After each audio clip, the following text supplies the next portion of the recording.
आऊज़ु बिल्लाहि मिनश शैतानिर रजीम बिस्मिल्लाहिर रहमानिर रहीम। सर हमारे पास एक क्वेश्चन है, जरा इसको रीड करते हैं। सर कहता है following are the schedule of non current asset of company at 31 December 2023। ठीक है सर। अच्छा, यहाँ पर हमें 31 दिसंबर 2023 पर नॉन करंट एसेट दिए हुए हैं जिसकी कॉस्ट है, एक्यूमुलेटेड डेप्रिसिएशन है, नेट बुक वैल्यू है। सर ये ऑफिस फिक्सचर्स हैं, इसकी कॉस्ट दी हुई है, इसका एक्यूमुलेट दिया हुआ है, इसकी नेट बुक वैल्यू दी हुई है। सर इसी तरह ये मोटर व्हीकल है, इसकी कॉस्ट दी हुई है, इसकी एक्यूमुलेट दी हुई है, इसका नेट बुक वैल्यू दिया हुआ है। ठीक है सर। अच्छा सर, यहाँ पर कहता है company depreciate office fixtures using straight line method and motor vehicle 30% using reducing balance method. Sir यहाँ पर बच्चों को इस पॉइंट में एक मसला आया था और वो मसला ये था कि सर हमारे पास यहाँ पर ऑफिस फिक्सचर्स का रेट ऑफ डेप्रिसिएशन नहीं गिवन है। हाँ सर, नहीं गिवन है, किसी वजह से नहीं दिया हुआ, थोड़ा सा दिमाग लगाना था तो वो निकल जाएगा। ठीक है, दूसरा पॉइंट क्या था सर? दूसरा पॉइंट रीड करते हैं। During the year 2024 following transaction took place. ठीक है सर, एक मोटर व्हीकल आपने ओरिजिनली 1 जैन को परचेज करी थी। ठीक है, उसकी कॉस्ट थी 2 लाख। सर उसको आपने बेच दिया 1 मई को। सर उस पर गेन ऑन डिस्पोजल आया 1800 का। ठीक हो गई बात? सर ऑफिस फिक्सचर्स आपने 1 जुलाई को परचेज किया था। सर कहता है डेप्रिसिएशन निकाल दें और एसओसीआई बना दें, सॉरी, जो कि हमारे पास पीएनएल में जाएगी। और सर आपसे डिस्पोजल अकाउंट मांग रहा है। सर सवाल की रिक्वायरमेंट इजी है। सबसे पहले काम शुरू करते हैं मोटर व्हीकल का। ठीक है, प्लांट का फिक्सचर का काम आसान है, वो बाद में करेंगे, पहले मोटर व्हीकल का काम शुरू करते हैं। सर मोटर व्हीकल का देखिएगा, बड़ा मेहरबानी। सर मोटर व्हीकल में सबसे पहले हमारे पास है, सबसे पहले हम निकाल देते हैं सोल्ड एसेट की कहानी शुरू करते हैं। सर ये सोल्ड एसेट हमने खरीदा था 1 जैन 2022 को। ठीक है, 1 जैन 2022 को खरीदा था। तो सर 1 जैन 22 से 31 दिसंबर 22 तक चला होगा ये। सर हम इस पर डेप्रिसिएशन चार्ज करते हैं 2 लाख। ठीक है सर, इस पर हमने 30% का रेट लगाया, तो सर इसका आंसर आया होगा यकीनन हमारे पास 2 लाख का अगर आप 30% निकाल लें तो आपके पास आएगा 60,000। ठीक है सर, फिर हमने चार्ज किया होगा 1 जैन 23 से 31 दिसंबर 23। ठीक है। अच्छा सर, यहाँ पर आप जब 1 जैन 31 दिसंबर से 31 दिसंबर 23 तक का डेप्रिसिएशन निकालेंगे तो कीपिंग इन माइंड ये नेट बुक वैल्यू पर निकल रहा है। तो सर आप इसको 2 लाख,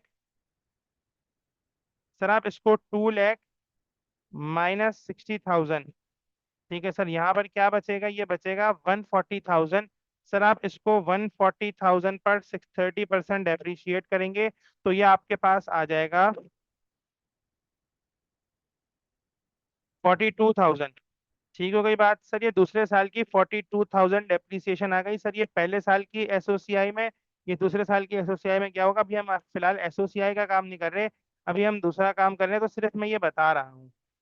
ठीक है, ये हमारे पास पहले साल का डेप्रिसिएशन आ गया, ये हमारे पास दूसरे साल का डेप्रिसिएशन आ गया। सर अब हम तीसरे साल का भी डेप्रिसिएशन निकालेंगे जो कि हमारे पास 1 जैन 24 से 31 अप्रैल 24 तक का होगा। सर यहाँ पर क्या होगा? सर ये 2 लाख माइनस 60,000 माइनस 40,000, 42,000 सॉरी। और सर अगर आप ये निकालेंगे तो इसका अमाउंट आएगा मेरे हिसाब से 2 लाख माइनस 60 माइनस 42। तो सर ये 98,000 आ जाएगा। सर इस 98,000 पर जब आप 30% का रेट लगाएंगे तो ये आपके पास आ जाएगा 29,400। सर आप इस 29,400 पर 4/12 करेंगे। ठीक है, क्योंकि ये हमारे पास ओनरशिप, अच्छा कीपिंग इन माइंड यहाँ पर सवाल में ना कहीं पर ये नहीं लिखा हुआ कि ओनरशिप बेसिस पर हम डेप्रिशिएट कर रहे हैं, लेकिन अंडरस्टूड बात है इसलिए मैं 4/12 कर रहा हूँ। तो हमारे पास क्या आ जाएगा? 9800। ठीक है, मेरे ख्याल से बात क्लियर होगी। सर आगे बढ़ते हैं। सर ये आ गई मेरे पास टोटल डेप्रिसिएशन। अगर मैं यहाँ पर आपसे निकलवा लूँ टोटल एक्यूमुलेटेड डेप्रिसिएशन अगर हम निकालें तो सर ये बनेगी मेरे हिसाब से 60,000 प्लस 42,000 प्लस 9800।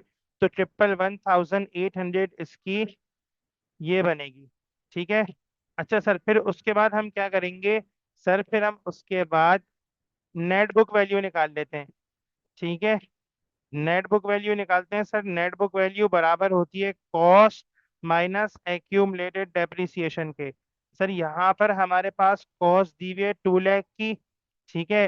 एक्यूमुलेटेड डेप्रिसिएशन दिया हुआ है 11,800 का। तो हमारे पास इसका आंसर आएगा 88,200। ठीक है। अच्छा सर, अब जैसे हमारे पास ये नेट बुक वैल्यू आ गई, हमें दिया हुआ है गेन ऑन डिस्पोजल। अच्छा, कीपिंग इन माइंड हमें गेन ऑन डिस्पोजल जो दिया हुआ है, सर ये गेन ऑन डिस्पोजल सर ये गेन ऑन डिस्पोजल का मतलब क्या होता है? सर यकीनन गेन ऑन डिस्पोजल उस वक्त निकला होगा जब सेल्स प्रोसीड ज्यादा होंगी किससे? नेट बुक वैल्यू से। ऐसा? तो अगर मैं गेन ऑन डिस्पोजल निकालूं तो मैं sales proceed minus net book value कर सकता हूँ। ठीक है सर। अच्छा, गेन ऑन डिस्पोजल मुझे सवाल में दिया हुआ था जो कि था मेरे पास 1800 का। 1800 का gain on disposal, sales proceed मुझे निकालनी है, नेट बुक वैल्यू 88,200 की दी हुई है। तो जब आप सेल्स प्रोसीड निकालने के लिए जाएंगे तो 90,000 इसका आंसर आ रहा होगा। आई होप बात थोड़ी सी क्लियर होगी, समझ में आ रही है बात? जी सर, समझ में आ रही है। ठीक है। अच्छा, आगे चलते हैं। ये तो बात, यहाँ पर तो हमारे पास एक पॉइंट हो गया जो हमने सोल्ड एसिड की कहानी देख ली। ठीक है, अब हम दूसरा पॉइंट देखते हैं जो कि हमारे पास क्या है। जो इसी डेप एसिड पर जो क्या बाकी है हमारे पास, सर कौन कौन से एसिड बाकी हैं? सर अब मोटर व्हीकल का वो एसिड जो बचा हुआ है। सर मोटर व्हीकल के मजीद एसिड्स की कहानी कर लेते हैं। सर मोटर व्हीकल, सर यहाँ पर कॉस्ट, सर 5 लाख कॉस्ट वाला मोटर व्हीकल 2 लाख का बिक गया। सर कितने बच गए? सर कितने वाला बच गया? 3 लाख वाला मोटर व्हीकल हमारी बुक्स में बचा हुआ है। सर एक्यूमुलेटेड डेप्रिसिएशन का पॉइंट समझिएगा गौर से। सर कॉपी मत करें, पीडीएफ में सेंड कर दूंगा, कॉपी मत करें, जरा ये पॉइंट गौर से समझ लीजिएगा। सर एक्यूमुलेटेड डेप्रिसिएशन निकालना है सर। 255,000 वाला एसेट बचा हुआ कि 255,000 उसकी एक्यूमुलेट ओपनिंग है। ठीक है सर। अब इसमें से बच्चे क्या गलती करते हैं? सर बच्चे पूरा 111,800 माइनस कर देते हैं। नहीं सर, सर सिर्फ ये माइनस करना है 60 + 42, क्योंकि सर ये ओपनिंग वैल्यू दी हुई है। ठीक है, साल के शुरू में। सर साल के शुरू में 9800 वो डेप्रिशिएट हुआ ही नहीं होगा, वो तो 4 महीने का डेप्रिसिएशन है ना। तो सर हमें इधर 9800 नहीं निकालना बल्कि 102,000 निकालना है। बात क्लियर हो रही है? यहाँ पर हम 102,000 निकालेंगे सर। इसका ब्रेकअप भी देख लें। 60,000 प्लस 4,200, 42,000। सर मैंने यहाँ पर 9800 को इसलिए इनकॉर्पोरेट नहीं किया क्योंकि सर वो अगले साल जो हमारे पास 1 जनवरी से 31 अप्रैल तक का डेप्रिसिएशन था, इसलिए मैंने उसको इनकॉर्पोरेट नहीं किया। वो अभी मैं कहीं और पर लेकर जाऊंगा उस डेप्रिसिएशन को, वो मैं सिर्फ गेन ऑन डिस्पोजल का काम कर रहा था। अब समझिएगा, 255,000 माइनस 102,000, सर ये बच गया 153,000। ठीक है। सर ये नेट बुक वैल्यू मेरे पास आएगी 300 माइनस 153, 147,000 की। ठीक है सर। अच्छा, अब यहाँ पर निकाल लेते हैं जल्दी से डेप्रिसिएशन। अब काम आसान हो गया, डेप्रिसिएशन ऑन मोटर व्हीकल। समझने की कोशिश करिएगा। ठीक है, डेप्रिसिएशन ऑन मोटर व्हीकल निकालने लगे हैं सर। आसान सा काम है, जरा गौर से समझिएगा। देखिए सर, सबसे पहले जो हमारे पास ओल्ड और वो एसेट जो हमारे पास रिमेनिंग बचे हुए हैं, सर उन एसेट पर निकालने सबसे आसान काम है। सर 300,000 कॉस्ट वाले एसेट 153,000 का डेप्रिशिएट होकर 147,000 के हमारे बुक्स में बचे हुए हैं। 30% इसको डेप्रिशिएट करें तो सर इसका आंसर आएगा 300,000 माइनस 153,000। और इसको 30% जब आप डेप्रिशिएट करेंगे तो 44,100 की उस पर डेप्रिसिएशन आ जाएगी। सर फिर यहाँ पर एक और एसेट होगा जिसको हम बोलेंगे सोल्ड एसेट। ठीक है सर। सर वो हमारे पास बचा हुआ था 2 लाख। सर 2 लाख का वो एसेट था। ठीक है। और सर वो 102,000 का डेप्रिशिएट हुआ हुआ था पहले से ऑलरेडी ओपनिंग में। ठीक है, 102,000 का डेप्रिशिएट हुआ हुआ था। ठीक है। उस पर हम 30% का रेट लगाएंगे। और सर वो 4 महीने हमारे पास था तो 4/12 करेंगे। सर इसका आंसर आएगा 9800। ये हमने यकीनन ऊपर भी निकाला हुआ था, ये रहा, ये देखें। ठीक है, आई होप ये बात समझ पा रहे होंगे आप लोग। देखिए सर, लॉजिकली सोचे ना, ये वो एसेट है जो 4 महीने मैंने इस्तेमाल किया। सर ओपनिंग की वर्किंग में मैं इसको इनकॉर्पोरेट नहीं करूंगा। ठीक है, ओपनिंग की वर्किंग में मैं इसको इनकॉर्पोरेट नहीं करूंगा, इसीलिए मैंने ओपनिंग की वर्किंग से इस 9800 को निकाल दिया था, ये देखें। ठीक है, बात समझ आ रही होगी। मैंने ओपनिंग की वर्किंग से इस 9800 को एक्सक्लूड कर दिया था। लेकिन सर ये इस साल की डेप्रिसिएशन में तो आएगा ना, लॉजिकली सोचें। क्योंकि शुरू के 4 महीने मेरे पास था, इस साल की डेप्रिसिएशन में आएगा या नहीं आएगा? आएगा ना, लॉजिकली सोच लें। तो ये 9800 इस साल के डेप्रिसिएशन में आएगा, ओपनिंग की वर्किंग में नहीं आएगा। सर इस पर 9800 अगर आप प्लस करेंगे तो 53900 की टोटल डेप्रिसिएशन आएगी, depreciation on motor vehicle. Sir मेरा ख्याल है ये पॉइंट समझ में आ गया होगा। सर ये हो गई मेरे पास वर्किंग नंबर 1। ठीक है, ये हो गई वर्किंग नंबर 2। ये थी मेरे पास वर्किंग नंबर 1। ठीक हो गई बात। अच्छा, अब मैं वर्किंग नंबर 3 कर रहा हूँ सर। वर्किंग नंबर 3 पर मुझे निकालना है, क्या बोलते हैं हमारे पास, जो एसेट है जो कि फिक्सचर्स, ऑफिस फिक्सचर्स हैं।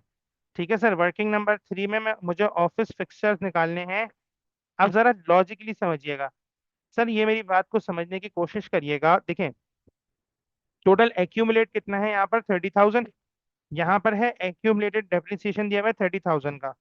ठीक है सर। अच्छा, हमने ये खरीदा कब था? ऑफिस फिक्सचर्स हमने 1 जुलाई 22 को खरीदा था, और ये हमारे पास रहा 31 दिसंबर 23 तक। सर ये हमारे पास लॉजिकली 1.5 ईयर्स इस्तेमाल हुआ होगा। क्या इस बात से एग्री कर रहे हैं?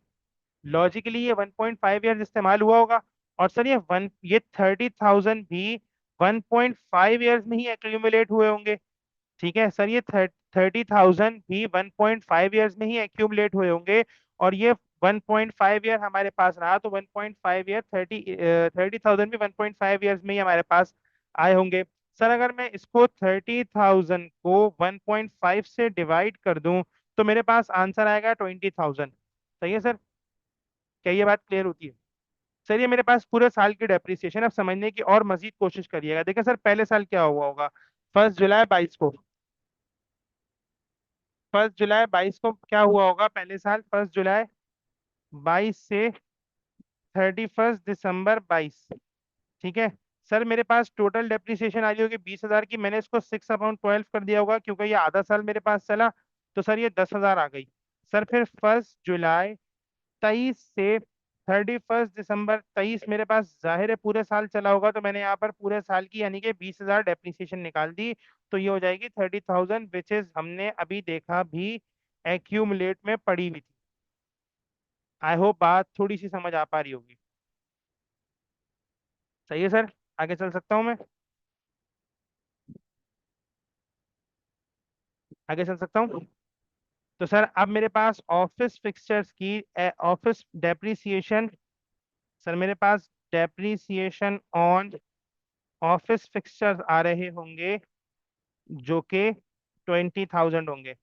सर अब अगर मैं total depreciation for the year की बात करूं, total depreciation for the year, तो सर मेरे पास इस तरह से कुछ आ रहा होगा। डेप्रिसिएशन डेप्रिसिएशन एक्सपेंस आ रहा होगा। सर यहाँ पर मेरे पास ऑफिस फिक्सचर्स आ रहे होंगे। ठीक है, यहाँ पर मेरे पास मोटर व्हीकल आ रही होगी। आई होप ये बात समझ पा रहे होंगे आप लोग। सर मेरे पास मोटर व्हीकल डेप्रिशिएट हुई थी 53,900 की।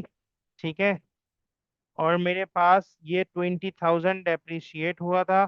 तो ये तकरीबन 73,900 हमारे पास total depreciation for the year आ जाएगा। आई होप बात थोड़ी सी क्लियर हो पा रही होगी। सही है सर। सर अब आखिरी काम है, जो कि हमारे पास सवाल का पार्ट ए खत्म हो गया। यहाँ पर ये था पार्ट ए की रिक्वायरमेंट। ठीक है, अब हमारे पास पार्ट बी है, और वो है डिस्पोजल अकाउंट। सर ये कैसे आया? 1 मिनट रुकिएगा जरा। ये हमारे पास वर्किंग नंबर 3 से आया है, ये हमारे पास वर्किंग नंबर 2 से आया है। ठीक है सर, अब डिस्पोजल अकाउंट जल्दी से बना लेते हैं। सर डिस्पोजल अकाउंट बनाने के लिए हमारे पास यहाँ पर हम लिख देते हैं डिस्पोजल अकाउंट। अच्छा सर, एक बात याद रखिएगा। सर मैंने मोटर व्हीकल बेची है। ठीक है सर, वो 2 लाख वाली मोटर व्हीकल थी। सर उस पर प्रोविजन फॉर डेप्रिसिएशन था, अगर आप लोगों को याद हो, मुझे तो याद है 88,200। ठीक है सर, ये रहा प्रोविजन फॉर डेप्रिसिएशन, यहाँ पर दिया हुआ है 88,000, ओ सॉरी, 111,800, 111,800। सर यहाँ पर कैश या बैंक आएगा 90,000 से, जो हमने ऊपर निकाला था।